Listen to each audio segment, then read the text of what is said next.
सन्तुलित विश्वासी जीवन कस्तो हुन्छ? असन्तुलन जीवन जिउनलाई उहाँले हामीलाई बोलाउनु भएको छैन।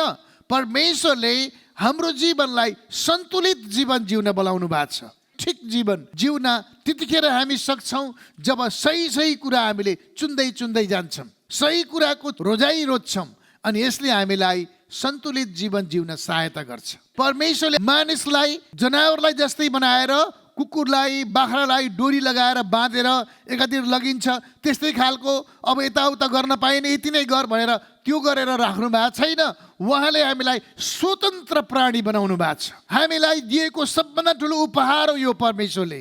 अब यो उपहारमा जति ठुलो कुरा हामीलाई आशिष दिनु भएको छ, त्यति नै ठुलो महत्त्वपूर्ण तपाईँले मेरो जिम्मेवारी पनि दिनुभएको छ। त्यो जिम्मेवारी के छ भन्दा प्रत्येक दिनको निर्णय तपाईँ र मैले जे कुरा रोज्छौँ त्यही कुरा त्यही व्यक्ति हामी बन्दै बन्दै गइरहेको हुन्छौँ।